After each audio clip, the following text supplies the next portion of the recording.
What's up, drone pilots? Welcome to this video. I want to share with you the best locations for flying a drone in Mallorca, some tips for getting around the island, and some rules for flying a drone in Spain in general. Also, I would like to make this a whole series, so please subscribe if you want to get inspired for new locations for flying a drone and some holiday inspiration.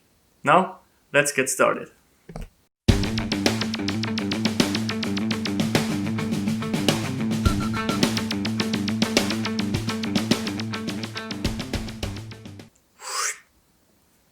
Let's start with some general information.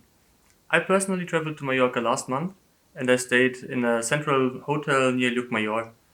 I figured it was a good place for starting the journey for getting around because honestly, the locations are very spread across the entire island. So you have some locations in the northwest, some locations in the southeast. But don't worry, I will put up a map of the entire locations at the end of the video, so make sure to watch until the end. I highly recommend renting a car in Mallorca because to most of the locations you cannot even get there by public transport. Would be a very long hike, and the transportation times, especially right now during COVID, they are just not that good. Renting a car is very affordable. I paid €36 per day, including full covered insurance. Something that you should definitely get in Mallorca because parking is a pain. Now, before we get started, let's go over some general rules quickly, so you won't get into any trouble in your vacation. I personally used my Mavic Air Mini, but feel free to use any other drone. I will explain the rules for even bigger drones as well. Since Spain is part of the EU, the general European drone rules apply. That means drones between 250 grams and 2 kilograms need to be registered and must have an identification plate. I used my DJI Mavic Mini throughout the trip, so I didn't need to register it. The obvious rules are that you cannot fly near airspaces, so keep a distance of 8 kilometers at least, in residential areas or cities, and over crowds of people. Additionally, it's not permitted to fly over beaches for two main reasons. First, the noise of the drones can be distracting, and beaches are the main spot for recreation. Second, many ladies choose to go topless on a beach, so obviously you cannot take photos or videos of them. If you want to get some nice beach shots, take them from a distance and possibly early morning when there are no people around. Also, just be respectful of others who want to enjoy the free time. Concerning distance, you can only fly in visual line of sight and a maximum of 120 meters away. Having a spotter definitely helps. In urban areas, the maximum flight altitude is 20 meters according to the Spanish law. However, I recommend not flying in these areas to avoid any issues. As you will see, all places in this list are in rural areas anyway. Now, let's move on to the locations. Number 10, the Sóller Area. You cannot shoot inside the city, but honestly the area around it looks incredible. It's located in a valley inside the Sierra de Tramuntana, and there are a lot of straight roads that create leading lines that you can just follow with your drone. There are a lot of layers from the surrounding hills and mountains that you can use to show distance and depth, and a lot of beautiful olive trees that you can also utilize for your shots. Number 9, the ports. So you're not allowed to shoot directly in the harbor, because they're often surrounded by residential areas. However, you can often shoot from the surrounding lighthouses. Good examples are Port Sóller or Port Pollenca. They are also a very good spot for flying the drone low over the open sea. Number 8, the Calobra Canyon. So do be careful because there's a beach nearby and that is usually quite crowded. The Calobra Canyon is a natural canyon that leads to the open sea, and you can often find boats anchored in the bay, which you can include as subjects as well.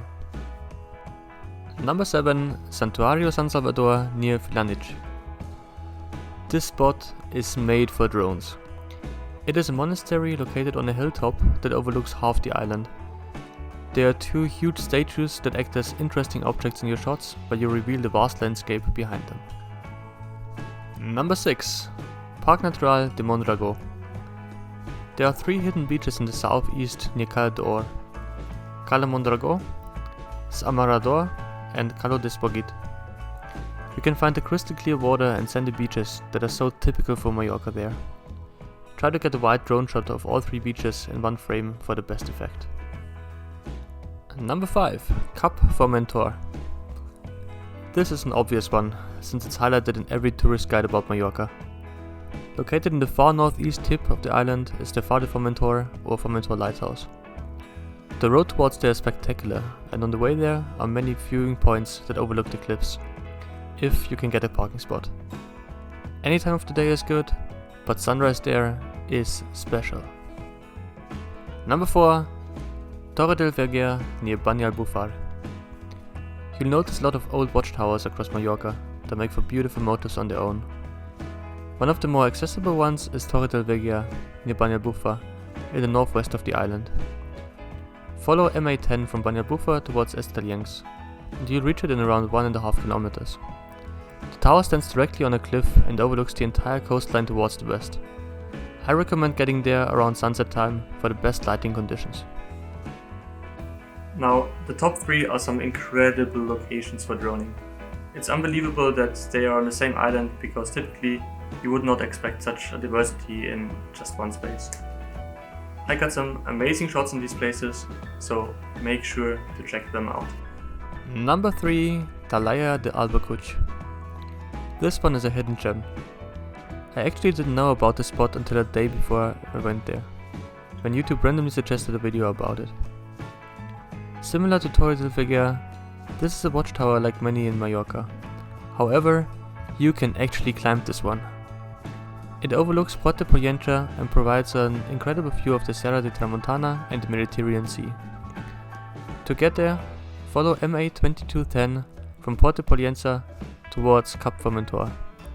After around 6 kilometers, you reach Mirador es Colomer.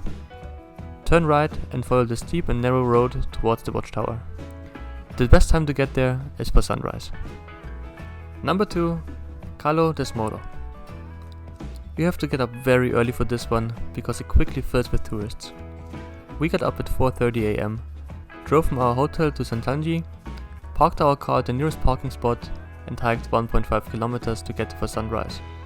Was it worth it? Oh yes. Caló des Moro is part of a private property, but it's open to the public. The current owners of the property prevented this area to be commercialized and are conserving this natural haven. Definitely get there for sunrise for some incredible lighting. This is a must-see for everyone who travels to Mallorca. And number 1, the road to Sa Calobra or Nus de Sa Corbata. This one is special to me. I didn't actually plan on buying a drone, but when I saw footage of this place, I wanted to get the same kind of photos and videos. So this spot actually got me into drone videography. It is often used for car commercials like for BMW and Audi, and the winding roads just look incredible. Especially the Nus de Sa Corbata, which is a road that is going underneath itself, is a very special place. A quick warning here, only go there when you already have some driving experience. Now to a quick bonus round. Just fly. Mallorca is so diverse and has so many incredible spots just everywhere on the island that you would get great drone footage from. So you would find olive trees, palm trees, almond trees, wildlife, a lot of windmills just spread across the island. So make sure to always carry an extra battery, because personally I only brought one and I could not film all the locations that I wanted. So make sure to pack at least 2 or 3 batteries and bring them with you across your journey. But oh well, I guess that means I just have to go there again. So, I hope you liked this video. If so, please let me know down below in the comments if I should make this into some kind of series. If you get some value out of it, please leave a like and subscribe for more content like this, to get inspired for droning locations and for seeing some cinematic travel shots.